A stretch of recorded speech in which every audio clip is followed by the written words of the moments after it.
last call.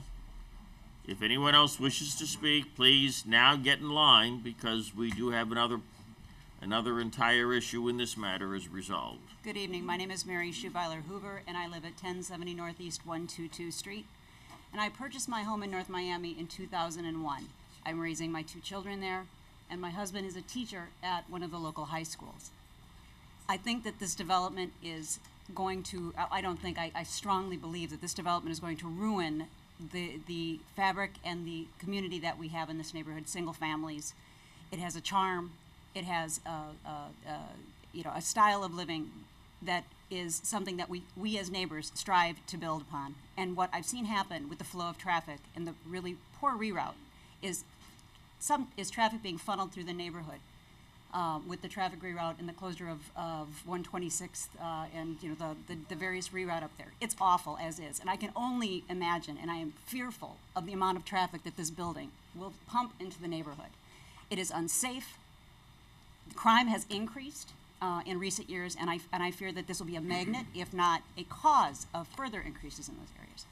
This is not the kind of development we want to see. This is not the kind of future that I want for the neighborhood. I believe in this community. I believe in our neighborhood, but I strongly believe that this development is short-sighted, is ill-planned, ill-conceived, is misrepresented as to what it is and what it will bring to the area, and I strongly encourage you to take your time. Do this right. It cannot be undone. This is, the numbers don't make sense. The figures I've heard, the information that's been put forward just are illogical, untenable, and I strongly encourage you to please take your time. Do not rush this forward. This is not the kind of development that we want, and this is not the kind of development that the community will support, and I encourage you to please listen to the residents and hold off, be thoughtful, and make a good choice. Thank you. All right, thank you. Next. Good evening. My name is Jennifer Rodriguez, and I live at 1070 Northeast 130th Street. I am here myself and for several neighbors who couldn't make it tonight. And I think that it's obvious that every resident here in North Miami, every active, participating in democracy, voting resident here in North Miami wants North Miami to prosper.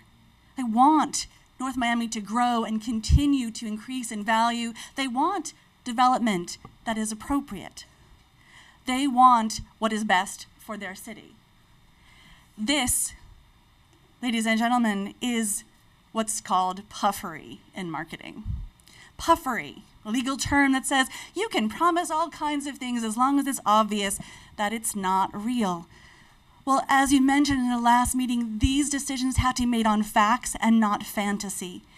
And these so-called improvements are puffery. What does some growing vine on a cement wall do to change the fact that you are now instead looking at 6 stories of concrete, and the only thing you have between that is one floor of wall? Or except for a little section where there's a few palm trees on one quarter of the building on the 2nd story. How is that actually mitigating to the neighbors in that neighborhood? Is there 6-story high landscaping that's going to screen that concrete in those balconies? No. These things that they are proposing, this adding 6 parking spaces, moving the pool to the 2nd floor, making the apartments just this much bigger. This is puffery. It is designed to look like they are making substantive changes, and they are not. Let's just also look for a second. How did the number of apartments stay the same, the size of the buildings stay the same, but the size of the apartments got bigger? That is where you see this fantasy is fantasy and not fact, and where their allegations are breaking down. Just as the staff report is fantasy and not fact. There's no way that a traffic study is accurate. There's no way that the parking is going to support things. You are identifying the problems through your questions. The residents are identifying the problems through their comments. We deserve development that fits the community, that benefits the community, that increases the wealth and prosperity of the community. Just because you can potentially approve a 6-story high-rise next to a half a dozen or a dozen single-family homes does not mean you should. There is a power to make that decision. That's the limits that they're trying to approach. You have the ability to make sure this development fits the neighborhood. townhouses, 2-story, 3 stories, something that fits the scale and provides true transition, not 1/4 of the building having a 2nd-story balcony with 4 palm trees. Thank you very much. All right, thank you. If anybody else wishes to speak, come on up. Go ahead, please. Your name and address for the record. My name is Thais Chissen. I live at 12810 Northeast 9th Avenue. I recently purchased my home this last year, and I came to North Miami. I was living on the beach in a high-density area.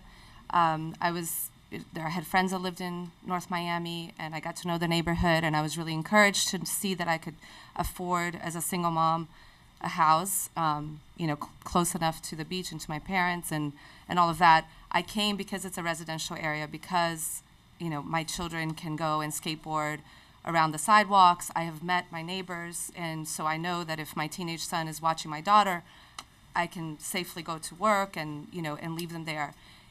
And now to increase the density to this degree what I thought I was buying into a residential neighborhood.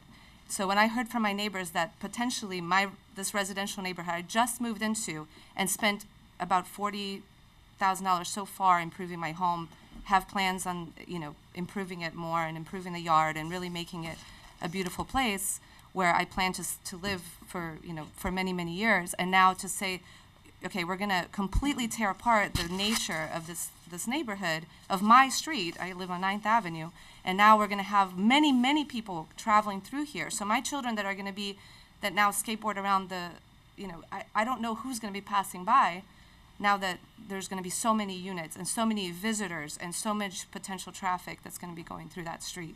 So I'm very, concerned.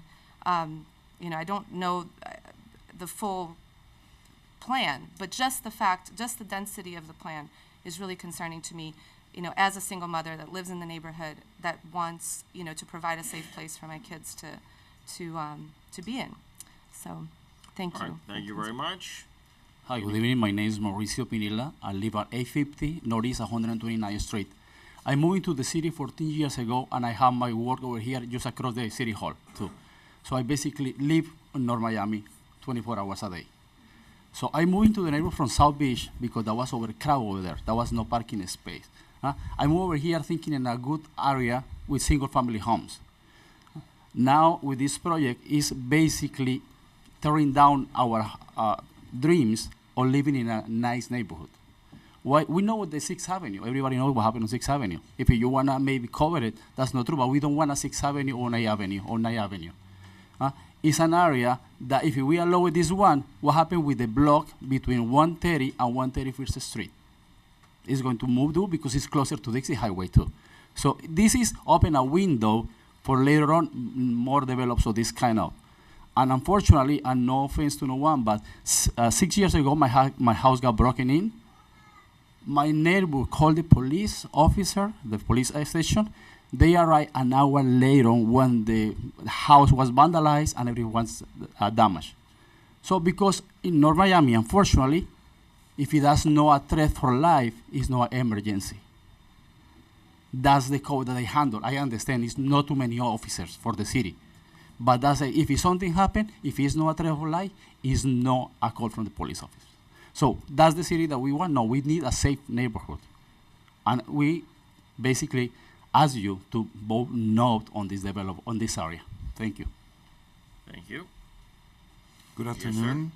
It's nice to see democracy working, and I just have an observation. Yes, as please a state side- your name and Oh, I'm address so for the sorry. record first. Hector Medina, 1270 Northeast 124. I am speaking to you as a scientist. I am not only a medical doctor, but I am a very old medical doctor. Back in those days, we had to write a doctoral dissertation, so that will make me an MD, PhD. As a scientist, and it took me 3 years to write my dissertation.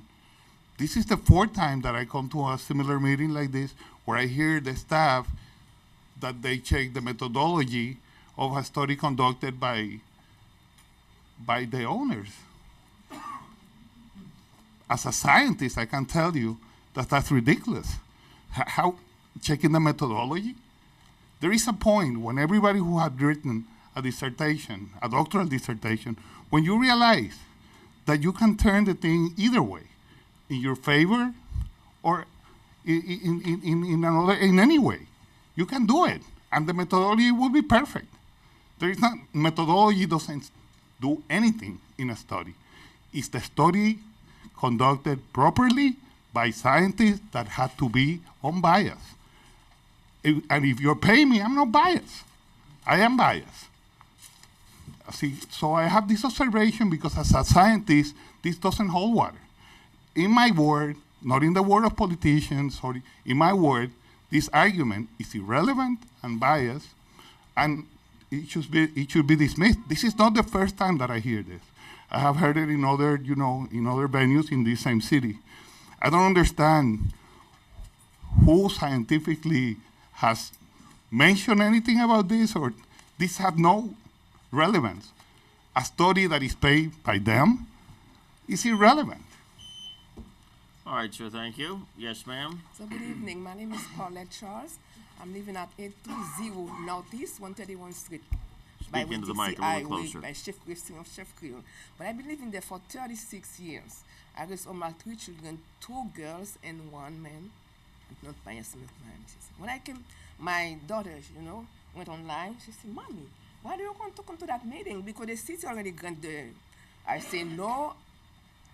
No, I have to come because I cannot move. Let move. I say, I cannot afford to move. You're young. I'm not young anymore. So I bought myself for 36 years. I've been living there. So help me to save my house because I don't want to move and I cannot move. I don't have the resources, the money to move. Please, I say no to that project. Thank you. Ma'am, what was your address again? I'm sorry. Ma'am? Ma'am, This what was your question address? Your address? 830 Northeast 131 Street. 830 Northeast 131. Okay, thank you. All right, thank you. All right, yes, ma'am, go ahead, please. Good evening. My name is Andrea Williams. My address is 830 Northeast 129th Street. I've lived in North Miami for 14 years, and I love my neighborhood. I love my neighbors. We know all the neighbors on my street. When I get up in the morning or when I travel, I don't want to wake up and look outside every morning to a high-rise building. I am a single mom with a daughter at home, and I am worried about my security. I do not want people to be looking to see my goings and my comings when I'm not home because I travel very frequently. I don't want that. I just don't feel safe with this project in the neighborhood. What the residents are saying is that, listen, the project is just too big. The developers don't have to live there. You guys don't live there. You're not going to experience what we experience on a daily basis. We're the ones who live on the street. My house is going to face this project, which I did not buy a house in North Miami 14 years ago to get up every morning and look across the street to a 6-story building. We're asking you, the residents are pleading with you and saying to you, listen, we live here. We got to go through this every single day. We're going to wake up every morning and see this building. We're already seeing a lot of traffic on 129th Street because there's not an outlet on 130th. We're asking you, please revisit the project. Think about the people who live in the neighborhood. We will pay taxes in this neighborhood. Please consider the project because it's not beneficial to anyone but yourselves. Thank you. All right, thank you very much. Is there anyone else wishing to speak to this? Second call, anyone else wishing to speak to this? I hear no thundering herd. I see no rising cloud of dust, and therefore this part of the public hearing is closed. Mr. Gelli, you're entitled to rebuttal. I'll be very brief. We're continuing to try to accommodate the concerns that we've heard. We're building exactly in accordance with what this plan calls for. We're here for conditional use. We're here for bonus units. We're not here for site plan. We've heard some interesting ideas about parking. We will look at those. Lifts is a consideration. Eliminating the tandem is a consideration. We've found some more spaces. We're going to continue to look. But those are concerns for our site plan approval. What we're here on tonight for conditional use and for the allocation of bonus units is a very scaled down version of what could otherwise go in this space. I dare say that from listening to the residents, I don't think I heard one who would have preferred to see this plan fail and be replaced by a 104-unit, 9 or 10-story building and 3 floors of structured parking. I doubt seriously that there's one person you've heard who would prefer that alternative.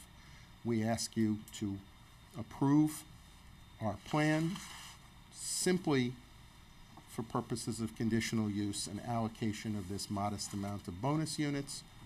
We do pledge to continue to work with neighbors.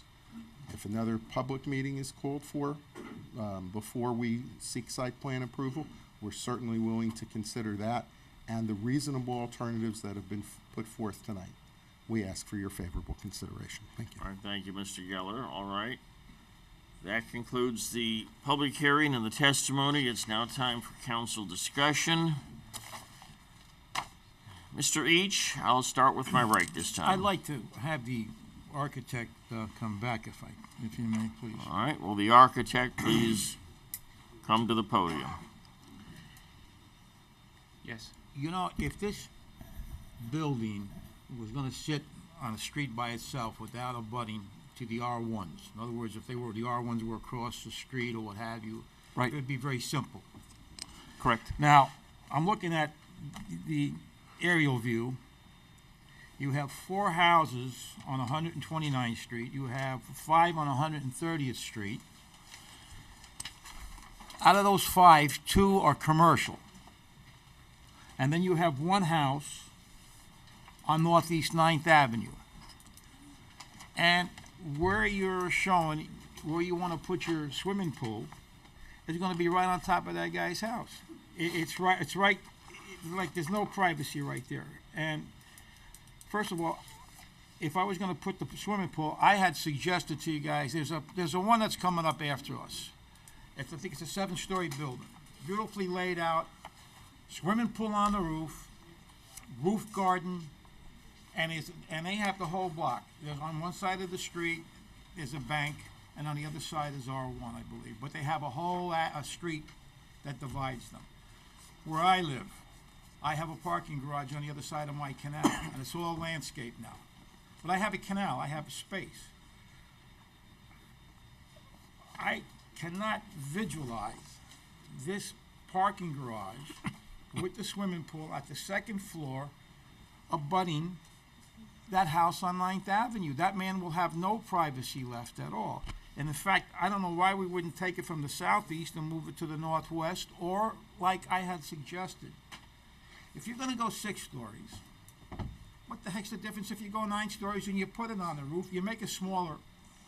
You're making well, let me finish. You're making a smaller footprint. We talked about this the other day at our last meeting. About percolation, about the environment. In our land use, it says that they want people to move from the coast to the inner city here, okay? Into our core. They want us to develop where we're living at now, the R1s and all that. That's what we're looking at because of global warming, so forth and so on. Now, it just seems to me that I would not want to have grade level parking. I would rather have it elevated in case we do have flooding. I would have my pool on the roof. I'd have a beautiful landscape job up there. I see this in Aventura. I see it on the beach. And I say to myself, God darn it, I'm looking at North Miami Beach. Folks, they're building in Trailer City right now an 8-story condominium over there starting around $300 and something thousand, and that's north of 135th Street, east of Biscayne Boulevard, in an area that's trailers, R1s, and that's what they're building over there. And the reason that they're building these things over there is they need the tax base. And you know, you're saying, okay, I understand where you're all coming from here. Let me just point out a couple of things. There was an article in the Biscayne Times comparing North Miami to North Miami Beach. Okay, North Miami Beach is developing. When I had suggested there's certain areas where we go 30 stories, people in Keystone wanted to hang me. But they're developing, they're building beautiful buildings, and they're getting people into those neighborhoods with disposable income. I got some concerns with this. I really do. You know, the minimum which we have in land use is 750 square feet. That's the minimum size apartment that we have. And, you know, I would like to see it a little more glamorous. You know, these people, they're worried. They're worried about people moving into the neighborhood. You know, are they going to be able to afford this in a couple of years? Is the building going to be run down? You know, it looks nice, but I don't know. We talked about this at that last meeting. Why do we have a project following us? I even showed you guys the pictures back here, I think, at February's meeting of their conception. And it is 7 stories.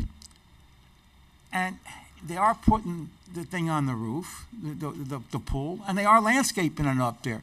So when my colleague brought up the fact that you don't have enough parking, you don't have enough parking there. And the other thing that concerns me with that street is opening up to Dixie Highway. You know, are we going to get that street open so there's no congestion in the neighborhood? Can we get that open before we even go forward with this? Or the landscape. When you tell me you're going to put a wall up there, but you're not going to put anything on the other side of it. I have a problem with that. I want to know before it gets to first base that we're going to landscape it. Well, Joe, I understand you're saying it's a conditional use, but these are things that these people are afraid, and I'm concerned about it. And I got more questions, but I don't want to.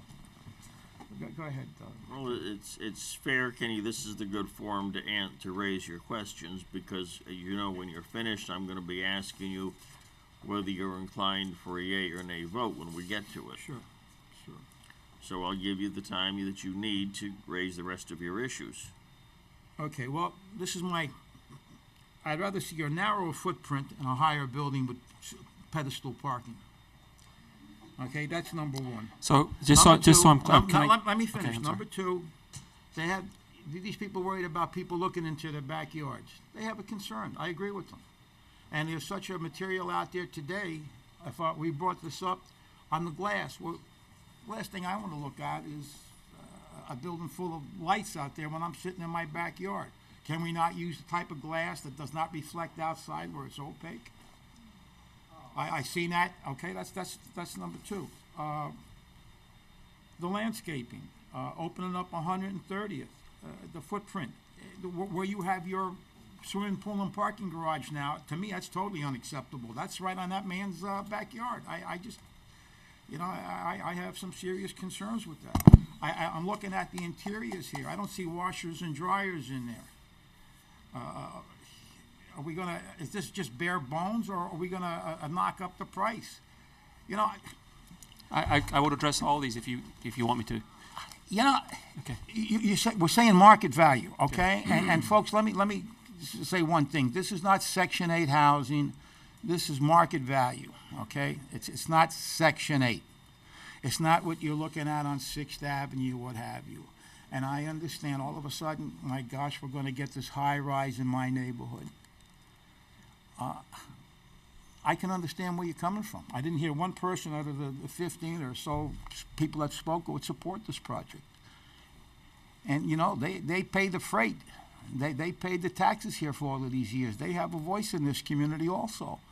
And I don't see us trying to compromise or saying, okay, look, we can give you extensive landscaping. We can give you a high-class place over here where people with disposable income are going to move in. That's what I want to see, and I'm not seeing it. I just don't see it. I want to see development. This NRO, folks, we put in, this board here put in a good 60, 70 hours coming up with all of this stuff. And gosh darn it, why the heck aren't you people there? This is your city. I've been here. I was your chief of police. I've been in this city since 1970. Why aren't you here? Now the cat's out of the bag, and now we're here. When we're doing these plans, come to these meetings. Come to these meetings when we were doing the land use programs. And we needed your input. Now we already have it down in black and white. The man goes out, he buys a piece of property legally, which he can do, which he's entitled to do, because the law has been passed, and now we're saying no. Well, you know what? He does have a right to build, but I want to make sure that if he's going to build, it's going to be the kind of building that's going to improve the neighborhood, not pull it down. This is bare bones right now, in my estimation.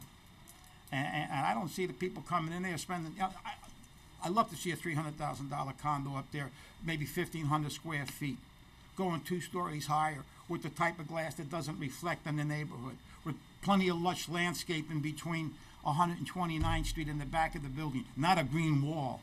It just, so those are my questions. Go ahead, I'm sorry. I'm rattled. You let me know when you're ready for me to answer. Go ahead, just, go I'm right giving ahead. you I like to know, you all know. the time, and these are all great points. And by the way, just about every one of these points was brought up at the last hearing. Well, the parking garage over there, that's. I'm sorry. That doesn't buy it with me. You're right on top of that guy's house. I can't go along with that. I mean, Okay, to you me, have on the other- southeast corner. You let me know what you want me to, That's not to right. answer. All right, go ahead, sir.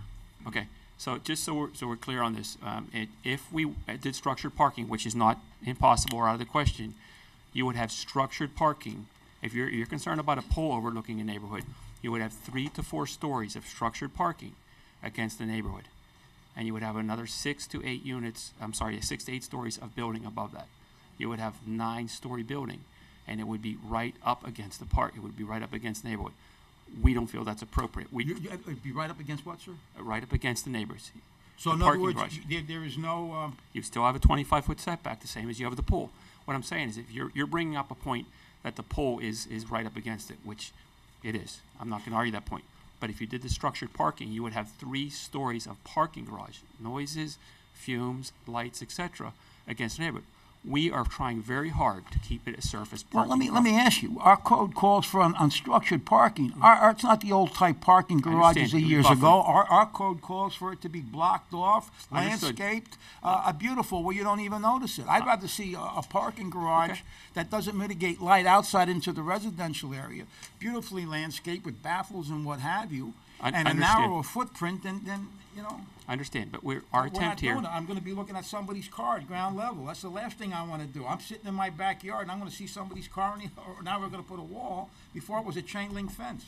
Now it's a wall. Okay, our goal here is to keep the building buffered away from the residential as much as possible. Our goal here is to keep surface parking so that we don't have to have a mass against the residential. Not to say we can't go with a 9-story building. I mean, from the developer's perspective, he'd make more money, to be very honest with you.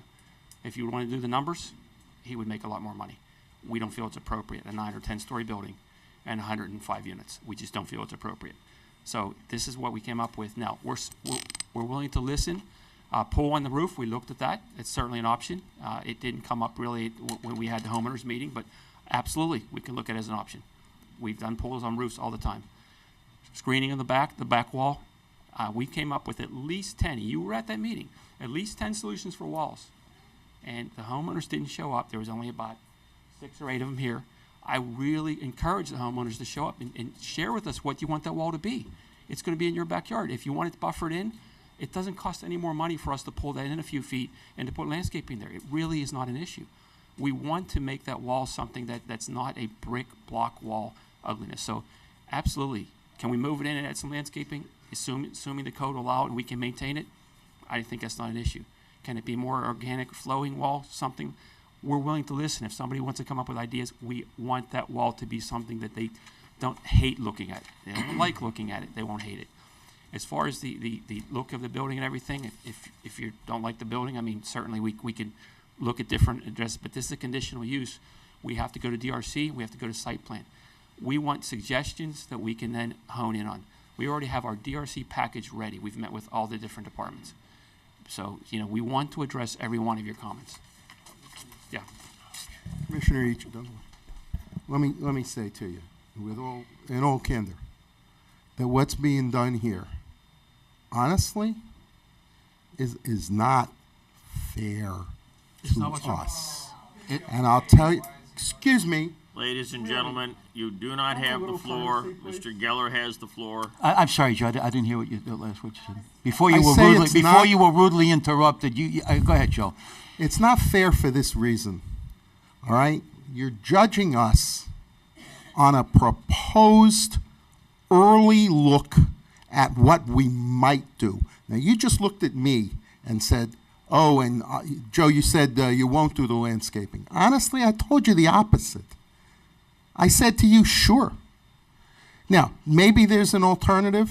Maybe one of these trees can be placed You know, we understand that in replacing, we're talking not a tree or two, it's like 14 trees. As I understand it under the city plan, some of those can be put on private property of neighbors if they want them. Nobody's going to force anything. But if one of the neighbors wants those in their backyard so they can screen it better and not see anything, we're happy to do that. You asked, could we put trees there? Again, You can. it's screens. We're willing to, but we're not there tonight. Well- That's not what we're on. What I've seen, and let me be very candid with you, what I've seen is we don't stipulate to certain things at this point in the game, they never get done. Hear me out, they don't get done. We want to send it as a conditional use permit. If we approve this and we send it up to the next level and these things aren't in there, it's what's ever there. It's like we want to make sure that street's open before we get, that has to be in there before development goes. I want to make sure that the pool's on the roof, not in this guy's backyard. That has to be in it. Stuff like that, of that nature.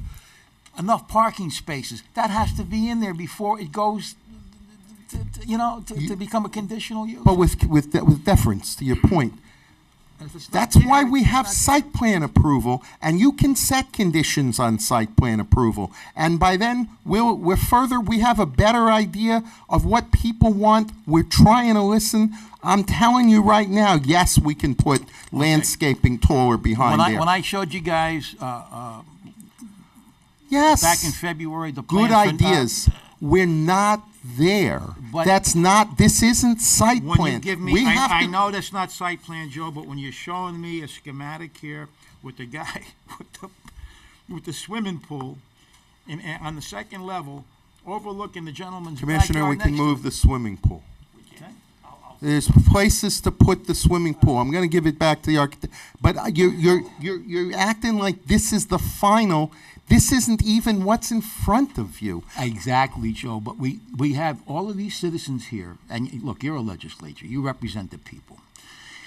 In all fairness to these good people here who paid the freight for all of these years, they should have some kind of guarantees before this goes to the next level. That's my obligation to them as a public servant, okay? I might disagree with some of their theories in here, but that is my obligation to them. I can't shun my responsibility and say, okay, folks, here it is, this is what we're going to approve, and at the next level it's going to be taken care of. Let me address one more thing you said, specific, okay? You said open up 130th Street. We're for that. We would suggest, though, that it would be great to have that. It's a dead end. It's a very cumbersome, very difficult. What it should be, though, so there's no backup, you should open it, but it ought to be right turn only onto Dixie. But that's not up to us. We don't control that. You do that. Would we like to see that? Do we think that would make sense? Do we think it would keep traffic out of there? We're for that. Open it up, make it a one-way right turn only, and that way you can drain traffic out of there very efficiently. I'm just saying this to you. Not one thing you've said is impossible for us to do. We tend to think that most of the people we've heard would rather, if the parking is on the ground, you don't see it because there is a wall, there is landscaping, not one person's going to see a car parked there if it's ground level. We think that most people, we might be wrong, I don't speak for the people here, they speak very well for themselves. We think most of the people would rather it be shorter and try to keep the parking on the ground level. I understand there are some concerns, like Mr. Pashon raised with it. We're not there on a final plan for where each parking is going to go. Lifts instead of tandem, we're very open to that. When we bring you a site plan, keep in mind, we can't even bring you a site plan until the staff has exhaustively gone through every aspect of that site plan. That's going to happen too. If it's better to do it taller, we're open, but the fact of the matter is, we think most people who aren't crazy about it being 6 stories would rather not have it be 9 since they won't see a car. But we took the initiative to try and not hide anything not fake anything, That's to come true. and tell you, show you what we're looking at, I agree. even though we might get attacked on it, because we want to deal straight with this commission and not deceive the public on anything, show them what we're going to do. But we shouldn't be penalized because we took the initiative to come and show you how it could look, even while we're listening to your suggestions and suggestions from the audience. One of my concerns here, Joe, this is the first project in the NRO. If this is done wrong, then it opens up Pandora's box, okay? And you know, I'm in favor of I'm pro-development, and I want to see a high-end project going up there, not a mediocre project, a high-end project. And what worries me with the NRO, if we just go with mediocre projects, and so far what I'm seeing here, washer and dryer, it's not in the unit. Okay. Yes, washer and dryer. are. Okay, all right, thank Maybe you. I'll label them. All right. But that's so far All right, but ahead of where we're you gonna gave me be. you gave me a schematic. You give me an idea. Okay, now hear me out, Joe. You give me an idea. You show me a floor plan, and I want to get excited about But it. I say, see- okay, I feel good about it. I don't have. We had a list of questions, exhaustive list of questions, both at the commission hearing and at the homeowners hearing. all right. I'm not saying we answered every single one of them, but we really tried. We really did. Now, I just want to talk about the structured parking. I want to make sure it's clear. Give me 1 sec while you get that. I'm sorry. And let me just say, I'm going to sit down, and you want to hear more from the architect. Let me just say this. You say you want the first project. We deliberately brought a project that's about 2/3 of what this site would hold under the NRO, not to overload it. We have very capable people. I stood here and listened to these capable professionals get attacked. I didn't even answer. As it happens, our builder right now is building a 6-story building just this minute. Has no experience with it? Not the case. This architect is a I work with a lot of people. These owners are interested in doing more good projects in this city. You think they want to come in and have their first one not go over well, not be able to sell it? Of course not. They'd like to do more good projects. They want to develop a reputation as listening to what the people have to say, recognizing that that's what the code provides, and listening to what the commission has to say. They're not looking to get by or skimp or anything. On the other hand, they don't want to build something that won't sell. It doesn't help anybody if they turn this into a $400,000 unit or more, because it's 1,500 square feet. They've met the standards. They've moved to 750 and 1,000, but they don't want to have something that's not going to be priced to sell. But you guys are you're taking what's a think piece and judging it as if it's a done deal. It's not. That's right.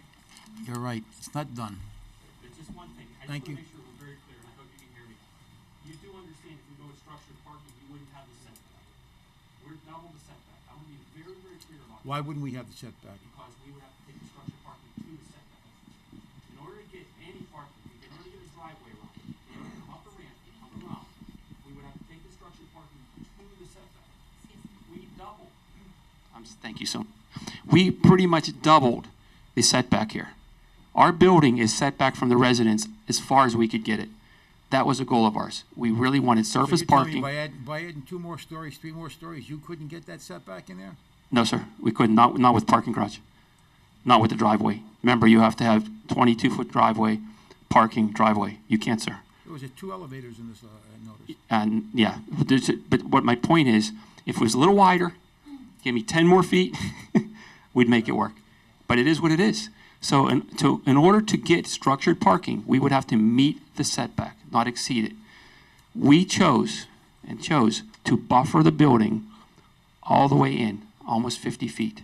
That was a choice. Now, could we go taller and go right up against the building and go with a 9-story monstrosity? Yeah, and put 104 units? Absolutely, by right. But I'm not that's talking not about appropriate. 104 units, we're talking about more parking. I'm at just the saying, okay, at the 67 units. 67 units with the roof garden, with the Then we pool would on the need, roof. then we would need, well, I'm staying on the parking here. We would need at least 2, probably 3 parking because it's so inefficient because of the width. And it would be right up against the property line. So literally people would be in their backyard. I'm sorry, setback line, thank you. Literally people would be in their backyard, they would look up at structured parking. The same way you mentioned about the pool. Imagine that pool deck, which you mentioned, which is only 4.5 foot high, 15, 18 feet high. We did the study, we did the mass study. It did not seem appropriate. We'll certainly study it again. We can come back with that. But it doesn't seem appropriate to put that monstrosity of a parking structure against the neighborhood. I know that they're all very upset about 6 stories, and I get that. We tried our best to buffer the building. If you look at the massing, really look at it. The massing is away from the residents on all sides. We doubled the setback. That was important to us. It's something that we feel very strongly about. Now, should we study it the other way? No problem. Is it appropriate? I don't know. I don't think so. That's just our opinion. Okay, thank you. But we would get the parking, absolutely. We would more than exceed the parking. But that's why we did. You asked the question, that's why we took that route.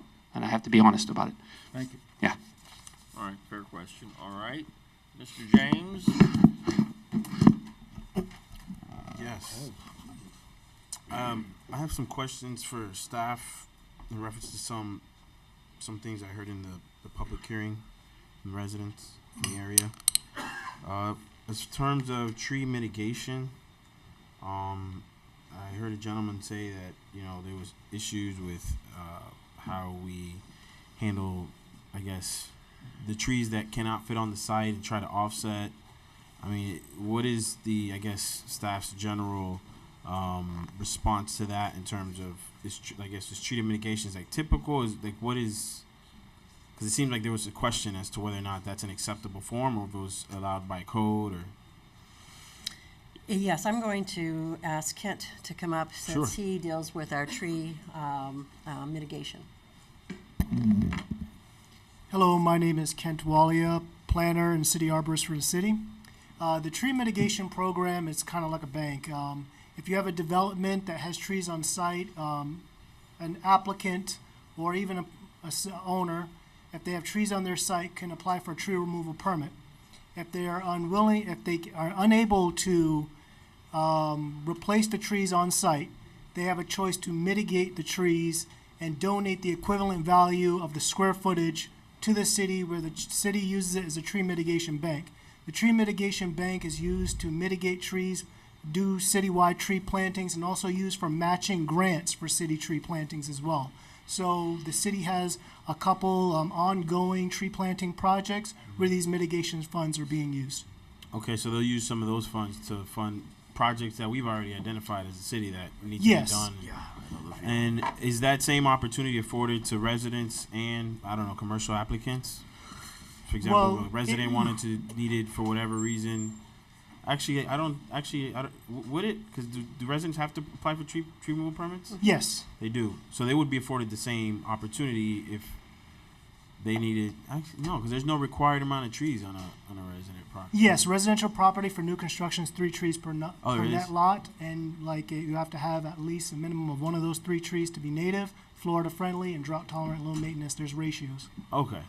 So the ratio may not be the same as a commercial, but they're still afforded the same opportunity to use a tree bank or tree mitigation to meet code or to get their project approved. Well, the tree mitigation bank for the private residences, like if, let's say you had a big tree on a property and you want to mitigate that tree, and you had the minimum required on your site, any additional trees that were donated to city would be used to plant trees in the public right-of-ways like swales and in medians and in public parks.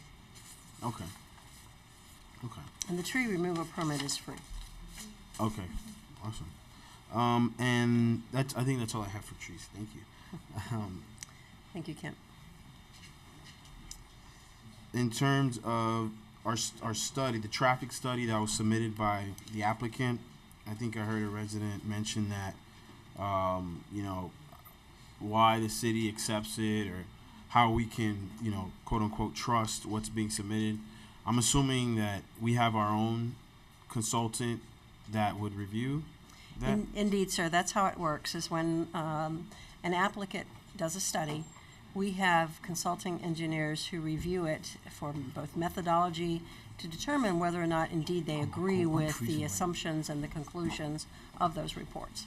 Right, and so I guess if the applicant presents something that might be advantageous to them, and then our consultant who's supposed to work for us as a city sees that and says, hey, this isn't best for the city, they will not accept the methodology, correct? That is correct. Then they require, they question the study, they then deal directly with the transportation engineer who prepared the study on behalf of the applicant.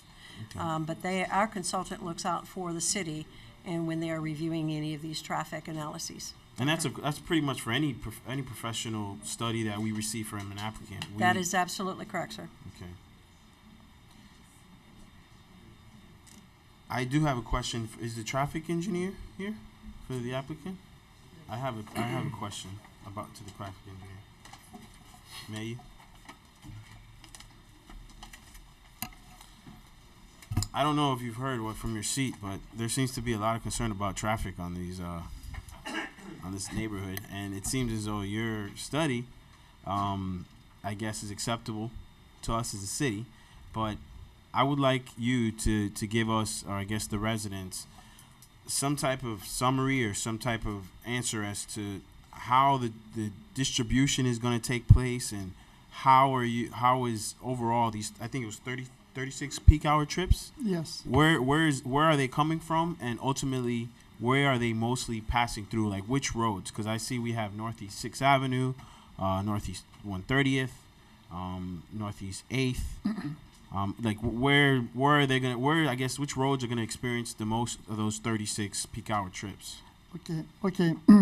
The corresponding traffic distribution percentages were determined by interpolating between the 2010 and 2040 TAZ data for the projected design year of 2019. So, of course, in the report there are too many numbers here, interpolations, and AM peak hour trip and PM peak hour trips, and based on those figures, the following traffic assignments were assumed, like AM and PM inbound trips, 24% from the west via Northeast 130th Street, 26% from the south via Northeast 9th Avenue. I'm sorry. 13% from the east via hear? Northeast 130th Street, and 36.7% from the north via Northeast 9th Avenue. Which page is the? This. In the packet, the trip impact study is part of,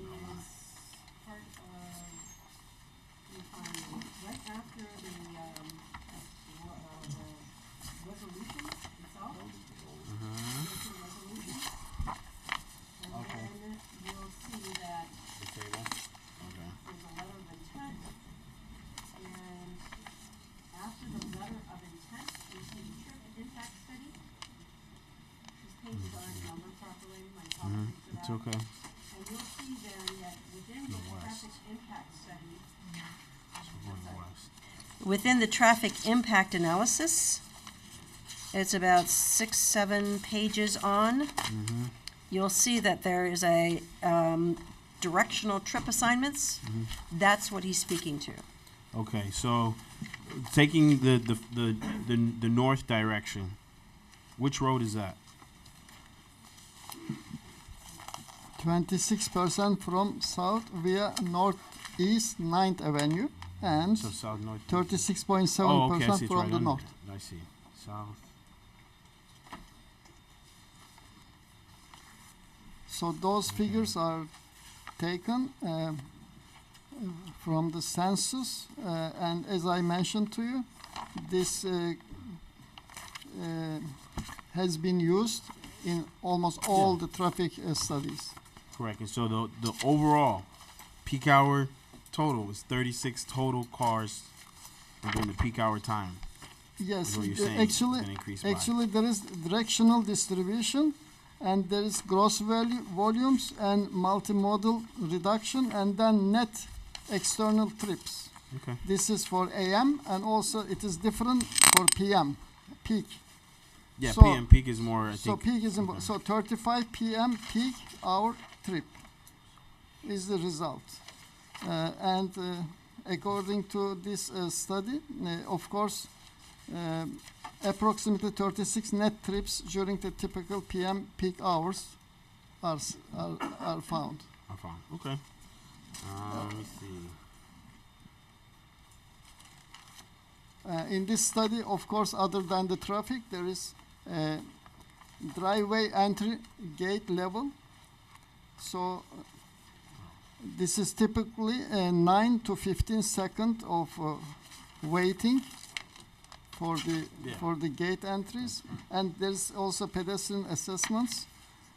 Everything has been put in this report, and Okay. of course we have Census Bureau tabulations here, and of course it was studied by you.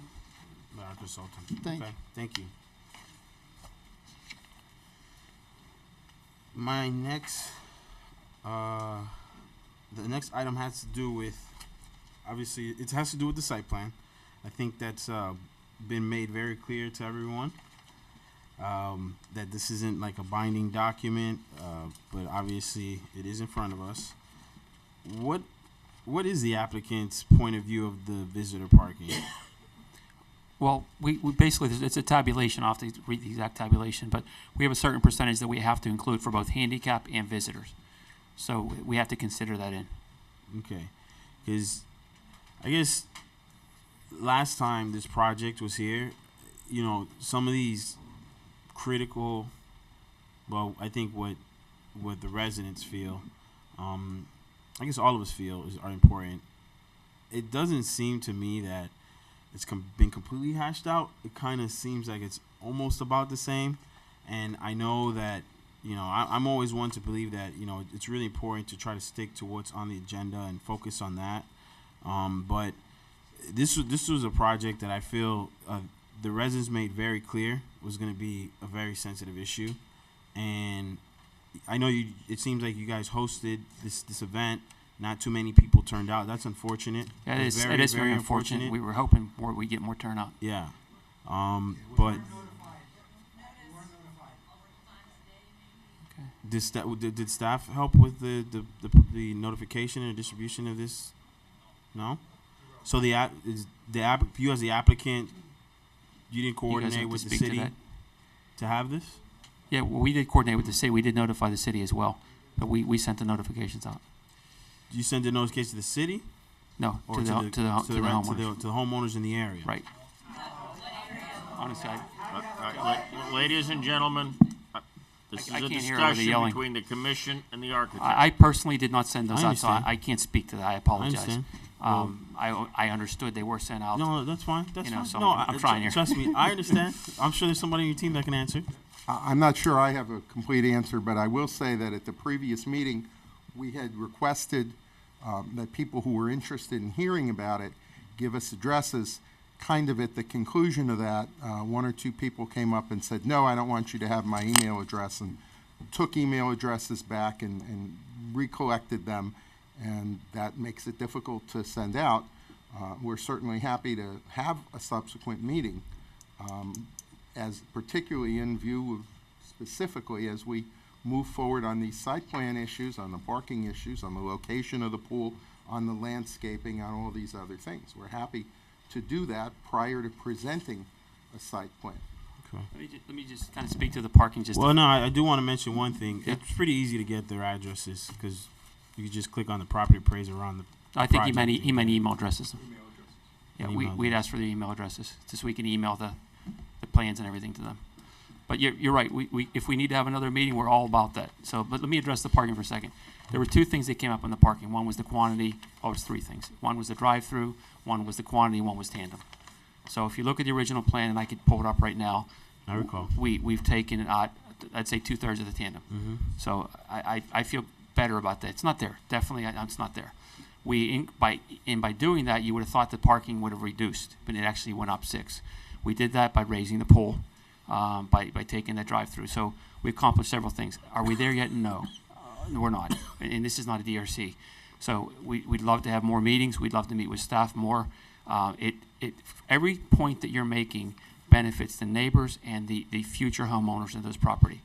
If we can get 10 more parking spaces, that's more sellable. It's better for everybody. So we're not fighting this at all. If pull on the roof is the better way to go, we're all about that. If this is the way to go, you have not heard us argue any point made, and I won't, because I think they're great ideas, and I'd love to hear more ideas from homeowners. We came up with no less than 10 wall ideas, no Right. less than 10. And we presented them. But we need one good one for the parking. Absolutely, absolutely. So we thought we had a better solution, but some people are still want to push it more. As an architect, I want to hone in on this and make it better. Got it. So I guess you know, as a general statement, it seems as though if there's so many residents that have these very passionate concerns, it seems like the applicant and your team really needs to do everything they can to reach out to every resident so that there's zero, I guess, excuse or reason or, you know, what have you to say, hey, you know, you guys didn't try, you guys didn't listen. But that's just a general point. I guess I also want to ask staff about, I guess, with planning experience, about transitions amongst what's in the NRO and how close we're abutting the properties. I mean, the project as it stands and how it's been presented, it hasn't changed since the last one. But, you know, I'd like to hear a little bit more clarification, specifically to item number 7, of the conditional use requirements. On the proposed use will not have an adverse impact on use, livability, value, development of the adjacent properties. A lot of residents mentioned that, you know, they felt that this type of development would somehow devaluate the neighborhood. It's going to attract crime. You know, I don't know. I don't know how that's possible, and that's why I'm asking, because I don't want to assume anything. I guess I want more clarification on how we're meeting number 7, and that how we're not going to, this project won't contribute to those items. I understand your question, sir. Thank you. Let me begin by saying the NRO has been in place for at least 10 years. This is not something new. You're only seeing development occur because all of these opportunities for density bonuses have been in place for the last 10 years. During the downturn, we saw that people were just not coming in to do development. So just want to get that out there, that this is not something new. When you established back then transitional standards, it was with the idea that knowing that you have single family residents surrounding that area, but this is indeed your urban core, and it was identified as an urban core where you want development to occur. So you created these opportunities to get these density bonuses, but put in some transitional standards. For example, if it goes over 35 feet in height, which the single-family neighborhood, the residents there, the height limitation is and has been for at least 10 years or more, 35 feet in height, 3 stories. So for every thing that let me see. Let me read it to you actually. If it goes over 35 feet, you have to set back at least 25 feet from the property line. You can't have any surface parking within 7.5 feet of any property lines. And so then when you start looking at, as a planner, when we start looking at transitional ideas, you can do everything from stepping back the height of the building, which is what they're trying to do with this, stepping down that portion closer to the residents. They're doing a step down. Or if you're separated by an alleyway or a road or a canal, as Mr. Each referred to, that's more area. So we take all of those things into consideration, but your code is very, very specific as to what you absolutely have to do. And then we as staff have said, look, more transitional standards, more buffering, more landscaping, and they have certainly complied with that. So that's your transitional standards within your NRO. And so when you say that the budding properties, they're limited in that area in the zoning, they're actually allowed to have a 3-story building, which is about 35 feet. That is correct. So even though that doesn't exist today, it's still allowed on those adjacent properties to have 35 feet. Absolutely, it has And- been for at least 10 years. And so the idea is that, you know, I guess the planning wise, you have to think about what is the maximum allowable, what's the maximum that the buildable project that can happen on that particularly zoned property. So technically somebody could, I don't know, these residents back here, they could have a 3-story home, and then with this 6-story, that's how that transitioning or that step is occurring. But in this occasion, there is no 3-story home.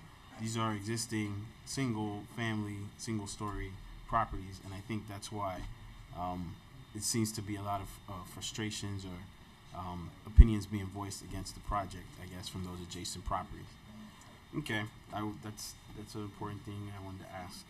And then I'm still not clear as to why or how a development like this could attract crime or devaluation, you know, of the neighborhood. I don't know. Have you heard of that? I mean, I don't know what.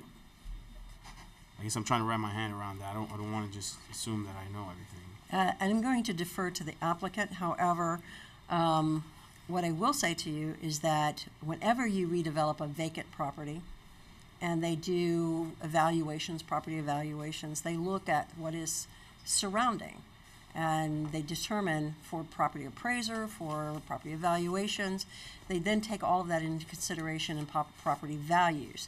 But normally, these applicants, when they come in, they have already done analysis as to what is going to occur on their property as far as valuation. And we have not seen a devaluation of property. When a vacant parcel is improved, it definitely usually raises the property valuation around the property. And that's just the way that it has been occurring. So again, I'll defer to the applicant for their particular take on that. We agree with what Ms. Love said, but let me add, my clients are not doing this to lose money. They expect to make money by doing this. I mean, that's just a fact. This is a security building with a fence. We expect to be selling it for a pretty good rate. People are investing in this. You know, we think it's a high security building. What's there currently, you know, may be nice enough on a Saturday afternoon, but in terms of walking past it in the evening, it's not safe. There are trees. It's undeveloped. There is a place that criminals could hide. That's simply. Ladies and gentlemen, this is not your time. This is Mr. Geller's time. We simply see no basis. I've heard that there were some complaints from neighbors about crime. I understand that nobody likes it. That's what city governments are there more than anything to do, is to eliminate that. But why this would attract crime, it's not like, you know, it's going to be easy to get in to try and get at these vehicles. There's no basis to say this would attract crime. Frankly, the fact that there are going to be more residents, that it's going to be more densely populated. I mean, you know, I defer to the former chief, but it seems to me we're paying $100,000 a year in property taxes, that between that and having more density in the area, that should mean greater police protection, not less, and therefore less crime. I mean, that money would hire several police officers. I know some of it goes for other purposes, but we think that that's something that would be effective. We think it's counter to crime. And let me say also that when you look at values of property, you know, I understand. I've had homes. I've lived in homes. I understand nobody wants to leave their home. But sometimes the economics of it make it a pretty good deal. The fact of the matter is, as was just pointed out, these could be 3-story townhome residences that would sell for a pretty good price if anybody wanted to. Now, I'm not saying everybody wants to move, but those people who do, or as homes turn over, as people end up they're in a single-family home with their kids grow up, their kids move away. The market for these neighboring properties that by right can go up to 3 stories, could be 2 or 3 story townhomes, it should mean an appreciation of property values. They're going to be next to a beautifully maintained, brand new, I heard somebody say the house they were in was 75 years old. Properties have a useful life.